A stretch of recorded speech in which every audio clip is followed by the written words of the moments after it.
What's up, everybody? Welcome to the Stocks channel. My name is Cory, and today in the stock market, we're still pulling back towards critical support, and tomorrow we get the CPI data. Is the market ready to boom or bust? First up, let's take a look at the S&P 500 SPY ETF. So let's crack open this chart, see what's going on in the stock market today. All right. Today's SPY was down 0.67%, and tomorrow we do have the CPI data report, and I did draw out this projection of what I think the highest odds in the market is that we go a little bit lower before we go for that next leg higher. And indirectly, I guess this is assuming that we're going to get good data, but obviously nothing is guaranteed. So even though this is the expectation, I don't want you just blindly thinking because I drew an arrow on a chart, that means we have to go that route.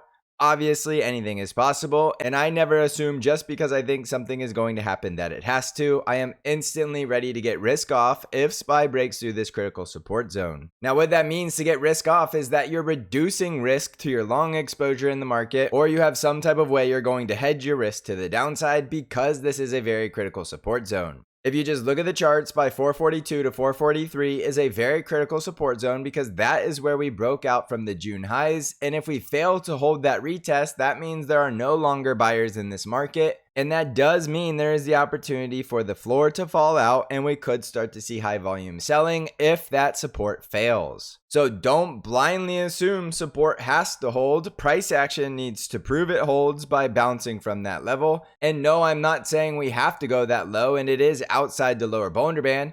But if we get some type of very high CPI report, that could spook the market because the entire bear market of last year was built on the belief that we were going into recession due to the high inflation and all of the work the Fed had to do to fight it. So I'm not here to debate whether or not that narrative is going to play out in either direction. I'm simply saying this is a bull trend until it's not, which means this level at SPY 442 needs to break before the bull trend is ending. If the bull trend ends, SPY will break that support and we're going all the way down to 430 and possibly even lower. So yes, there's always the bearish scenario you need to weigh. All I am saying is that I favor the bull scenario until that critical support breaks down, which is only going to be proven by the price. I don't care what anybody says. I don't care what anybody thinks about CPI.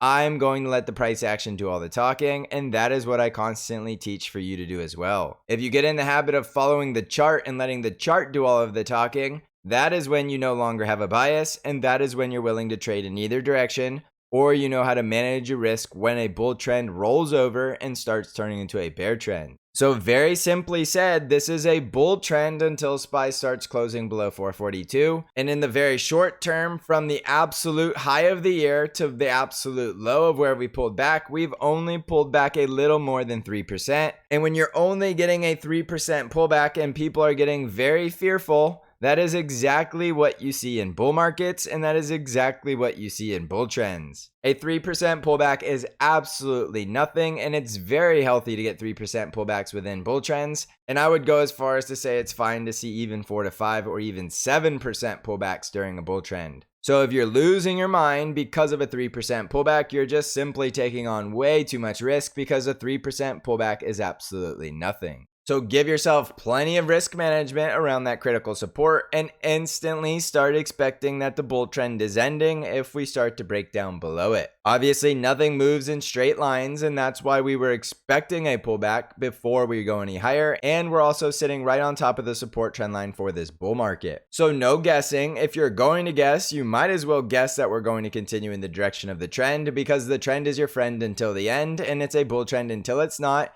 And if you trade with the direction of the trend, you have a lot better probability to be correct. So get in the habit of identifying the trend and then building your trade plan to favor the trend direction, and you'll instantly start doing a lot better in this market. So some resistance levels to pay attention to will be 448 and 452. And above 452, we have the gap to fill above 455 and that price target at 460. And then downside support levels are this support trend line at 445, the gap fill at 443, and this critical support zone right around 442. If we break the critical support, then we have to assume the bull trend is ending, and then we have to start looking for a downtrend. On the NASDAQ 100 triple Qs, we were down 1.1% today, and we're following very closely to the projection of the arrow that I drew, is that we would come down here and fill this gap, and today we did fill the gap and possibly even test this support zone at 366, And then from there, I'm expecting a continuation of the bull trend and to fill that upper gap above 380. But of course, that is going to depend on CPI data. If the CPI data is A-OK and the market doesn't panic, we should start to resume this bull trend back higher towards 393. But in the short term, watch those resistance levels at 375 and the gap fill above 380. So there's going to be resistance on the way higher, and there always is after a pullback, because now the bears have lower highs they can work from. So the bulls need to turn the corner and continue their trend. Otherwise, the bears take over if the Qs start breaking below 366. Below 366, we start losing critical support, which means we're likely coming back down towards 355 to 357. So as I always tell you, follow the price action. So if we break that support, we're looking for the next leg lower.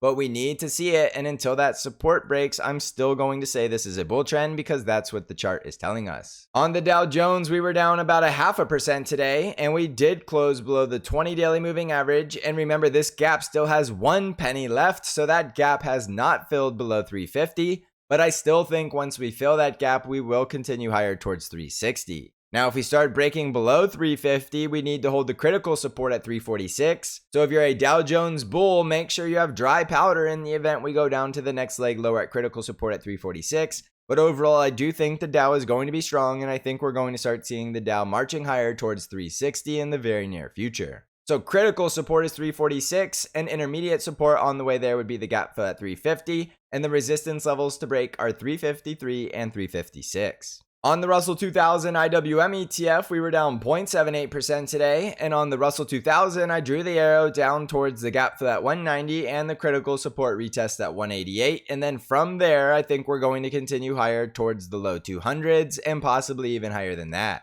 So manage your risk right there at 188 and the gap fill zone right around 189 to 190, and if we break through that, then you're looking for the next leg lower towards 184 to 185. And then if we break down and we continue lower, we're likely ending the bull trend and going into a downtrend. On the ARKK ETF, we were down 3.61% today, and we did close outside the lower Bollinger Band. And I still think this is a breakout retest because we're breaking out of the bear market resistance trend line. However, today we did close below 44.5 on a very impulsive red candle. However, the rule is when you break down on a retest, you need to see follow through. So if ARKK continues to close below 44.5, then you're starting to say this is a false breakout, and we're likely coming down towards that gap fill, which is below 36. So you will want to heavily reduce risk if you're an ARKK bull. So for that reason, we'll give this projection one more day to play out, and by tomorrow, if we can't close back over 44.5, this is likely not a false breakdown, and it's the real deal, and we're likely going to lower prices. On the VIX, we were down 0.19% today, so we are getting the VIX projection playing out where we would go up a little bit towards 18 and then start crushing back down towards 14, and obviously a lot of this is going to depend on how the CPI data comes in. If there's no scare in the market, expect the VIX to get crushed all the way down very quickly. And if we do get fear in the market, we'll likely see the VIX start spiking back out above 18 yet again, and then we could start to see a little bit of panic selling. Now, obviously, you can tell from my projections that I think the market's going to continue the bull trend, but my opinion means absolutely nothing because we let the price action do all the talking. So don't get over-influenced by the arrows on the chart. I'm simply giving you a guide to pay attention to. On Bitcoin, we're currently down about 0.57%, and Bitcoin did get the bull breakout yesterday above 29,500, and today it is trying to hold that breakout because the Bollinger Bands are squeezing. We need to prove the breakout is real by holding above 29,500, and the next resistance levels we need to break will be 30,000 and then 31,000, and then we could start running higher towards the target at 35 to 36,000. If this is a false breakout, we need to break back down below the moving averages. And do note that every moving average is right on top of the same exact price level. So this is an extremely bullish breakout as long as it holds on the retest. On Tesla stock, we were down just over 3% today, and it looks like we're well on our way towards the gap fill at 235 and the retest of the bull breakout at 230. Again, this is a downtrend in Tesla stock until we get all the way back above 270 to 274. So the only way you're buying Tesla is if you're a long-term bull and don't mind accumulating at lower prices if this knife continues to fall. Short-term bulls need to get back over the 50 EMA of resistance at 250 and then break that higher high breakout at 270. Otherwise, you're looking for the gap fill at 235 and the retest of 230, and if we break below 230, this falling knife is going to continue to fall. On Apple stock, we were down 0.9% today with the fourth day in a row below the lower Bollinger Band, and we did hold that support for another day at 177. However, there is a gap to fill at 175.77. Now, obviously, we know gaps typically get filled, but we also have the gap up there at 190, and we're extremely oversold outside the lower Bollinger Band for the fourth day in a row. So in the short term, I think it's very likely that Apple is going to get some type of dead cat bounce before we go any lower. And then if we can bounce and hold support, then it's possible we continue to go higher. So for now, in the short term, I do expect Apple to get a dead cat bounce up towards 182. And then if we start to get more than a dead cat bounce, you might see 185, which will also be a test of that 50 EMA.